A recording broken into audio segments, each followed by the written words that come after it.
Joining us now to analyze today's headlines is Rahul Mahajan. He's a sociologist and author of Full Spectrum Dominance, U.S. Power in Iraq and Beyond. Hi, Rahul. Hi, Sonali. Chinese stocks plunged today, stoking fears of a spreading global economic crisis. According to the Washington Post, quote, the collapse in Chinese stocks was fueled by mounting concerns about an economic slowdown in Beijing, but it has fed into a wider sell-off in emerging markets. The Shanghai Composite Index has fallen by nearly 40% since June after rising more than 140% last year.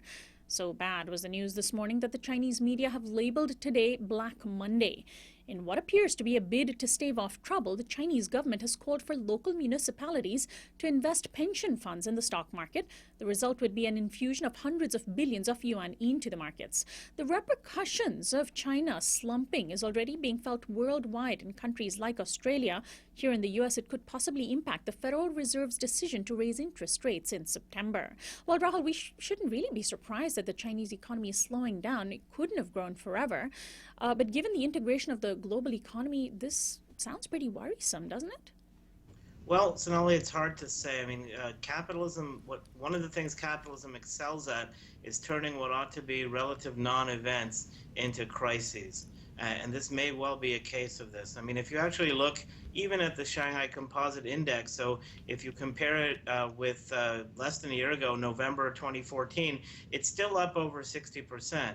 If you look at the shape of the run-up and the run-down, it looks very much like the 1999-2000 NASDAQ bubble in the United States. That was fueled by sort of insane expectations about emerging IT stocks. And, the NASDAQ has still not fully recovered. In nominal terms it has, but in real terms it's still down from the high it hit in 2000. And yet, of course, we know that IT in the United States is booming. So it's not as if this kind of, yes, a sudden fall like this has reverberating impacts on redistribution of wealth and stability of various people's business plans and expectations, and to a lesser extent in other stock markets around the world. Same thing happened with the U.S. tech crash. Right. There's no reason to think that it's a harbinger of a real crisis, though. A new study on mass shootings in this country has found that while the U.S. comprises only 5% of the world's population, about 1/3 of mass shootings globally take place on American soil. The study by University of Alabama professor Adam Lankford is entitled Mass Shooters, Firearms and Social Strains, a global analysis of an exceptionally American problem. The data that Lankford used were conservative estimates that excluded drive-by shootings, gang violence, and domestic violence-related shootings. Lankford claims that his study, quote, provides empirical evidence based on his quantitative assessment of 171 countries that a nation's civilian firearm ownership rate is the strongest predictor of its number of public mass shooters. In other words, the more guns that are available, the more likely the mass shootings. Rahul, this is not terribly surprising, but of course the NRA is likely to dismiss this study as well, right? Well, half of it's not particularly surprising and very much expected, which is that the necessity of the relationship. If you don't have guns, you can't be a mass shooter. In countries with extremely low levels of gun ownership and access to guns, there are very few mass shootings, like in India, for example.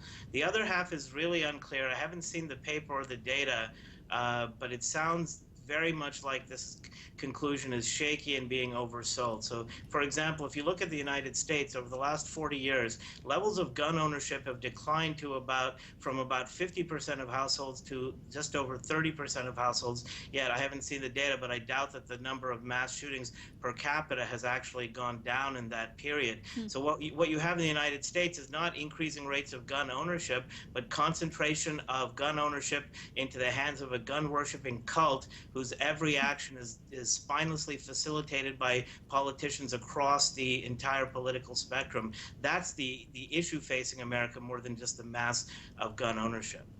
And finally, an incident that played out in France over the weekend has pumped notions of American exceptionalism. 3 U.S. servicemen were honored as knights by French President François Hollande this morning for tackling and disarming an armed man who boarded a train. News media immediately dubbed the Americans as heroes and the gunman as a terrorist, likely because he was of Moroccan origin, and named Ayoub El-Khazani. Hollande told the 3 Americans, quote, "You have shown that in the face of terror you can resist, so you have given us a lesson of courage, of determination, and therefore of hope." except that the narrative of Americans subduing a terrorist may not be all that truthful. Mr. El-Khazani told his lawyer that he was, quote, dumbfounded by the terrorist motives attributed to his action, and that he was a homeless and hungry man who intended on carrying out armed robbery to feed himself.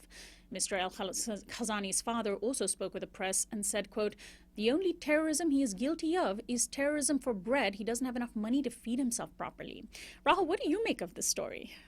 Well, I think it's great that these guys tackled him without killing anybody. And, policemen here who can't seem to face a mentally ill person wielding a teaspoon without shooting people should take note. Yeah. But, I don't believe this story. I mean, we'll see if it's true, but it smells very fishy. I don't think people take a Kalashnikov onto a train in order to get bread or because they're hungry. And I don't think the extremely poor, homeless, etc., are generally involved in crimes that involve trying to stick up the extremely wealthy for a large score. So his story sounds very fishy to me, and we'll just have to see what transpires. Rahul, thanks as always for joining us. We'll talk to you again next week. See you then. Rahul Mahajan is a sociologist and author of Full Spectrum Dominance. This is Uprising. We'll be right back after this break.